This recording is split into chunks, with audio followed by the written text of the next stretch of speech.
मैं आपको खुश करने के लिए सब कुछ करूंगी। मैं डाइटिंग स्टार्ट कर दूं या अपनी ड्रेसिंग सेंस चेंज कर दूं? आप जो भी कहोगे मैं वही करूंगी। अब अहान को पक्का यकीन हो गया था कि शनाया अपने होश में नहीं थी। आपको कुछ भी चेंज करने की जरूरत नहीं है। आप जैसी हैं मुझे बहुत पसंद है। आप सो जाइए।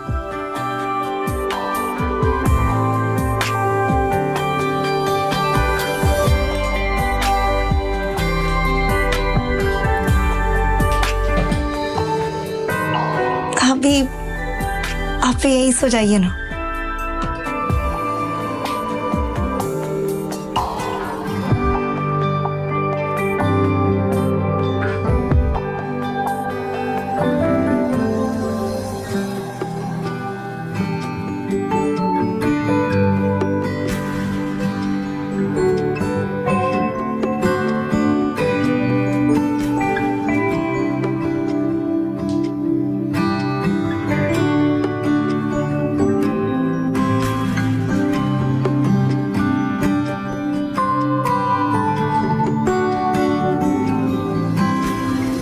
अपने हबी से ऐसे एक्सप्रेशंस को देखकर शनाया खिलखिलाकर हंसने लगी।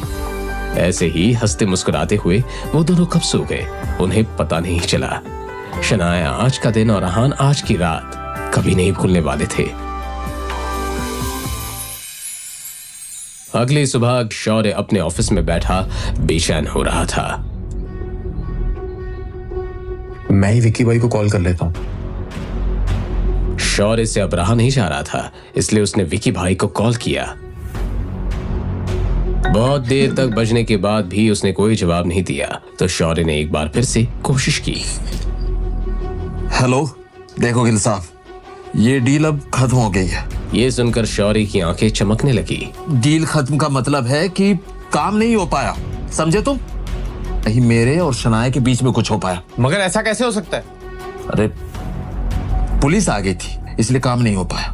और हाँ, आज से हमारे और तुम्हारे बीच में ये डील खत्म। पर विकी भाई ने अपना फैसला सुना दिया और फोन रख दिया। शौर्य की हालत खराब हो रही थी। उसे इस बात का पूरा यकीन था कि शनाया कल जो कुछ भी हुआ उस पूरे मामले को इतनी आसानी से भूलने वाली नहीं थी। शौर्य, तुम्हें पता है कल शनाया विक्की भाई नाम के पास थी और वो दोनों विक्की भाई के अड्डे पे रूम में अकेले थे। तुम्हें सब किसने बताया शगुन? मेरी दोस्त ने बताया और उसने मुझे कॉल करके शनाया के इस नए स्कैंडल के बारे में बताया।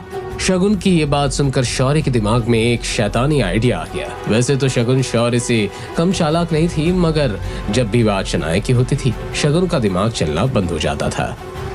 शगुन, मैं भी इस बारे में कुछ जानता हूँ और मैंने तो ये तक सुना है कि शनाया आज सुबह तक वही थी विक्की के साथ। What?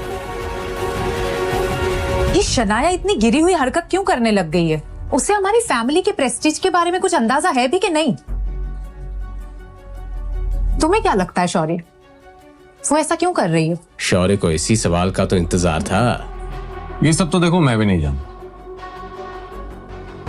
मगर हो सकता है कि वो स्प्रिंग कॉर्पोरेशन के प्रोजेक्ट को हथियाने के लिए इस गुंडे विकी का साथ लेना चाहती हूँ।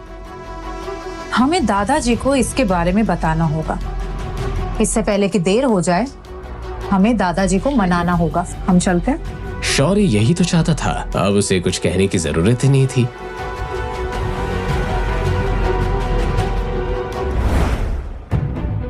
जब शौर्य और शगुन उनके दादाजी आनंद गिल के ऑफिस में पहुंचे, उन दोनों की आंखें खुली की खुली रह गई। शनाया और आहान पहले से ही आनंद गिल के सामने थे। शौर्य और शगुन की तरफ देखकर आनंद गिल उन्हें गुस्से से घूरने लगे।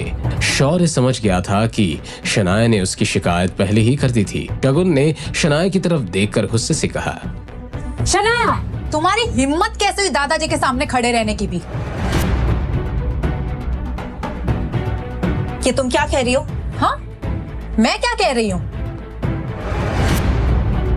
थोड़ी सी भी शर्म बाकी है कि नहीं? कल शौर्य ने तुम्हें देखा था विक्की के कमरे में जाते हुए और पूरी रात तो तुम बाहर नहीं आई। और तुम मुझसे पूछ रहे हो मैं क्या कह रही हूँ? शनाया को अब समझ में आ गया कि शौर्य इतना आराम से क्यों खड़ा था। उसने पूरी कहानी को अपने पॉइंट ऑफ व्यू से बयां किया था। शौर्य इसमें क्या गलत कहा है मैंने? क्या तुम कल विक्की के प्राइवेट रूम में नहीं गई थी? तुम अच्छे से जानती हो शनाया कि तुमने क्या की। शनाया, तुम सबको बेवकूफ बनाना बंद करो। हर्ष मेरा तक ठीक था, लेकिन विक्की, तुम ये भूल कैसे सकती हो कि तुम अपने साथ गिल फैमिली का नाम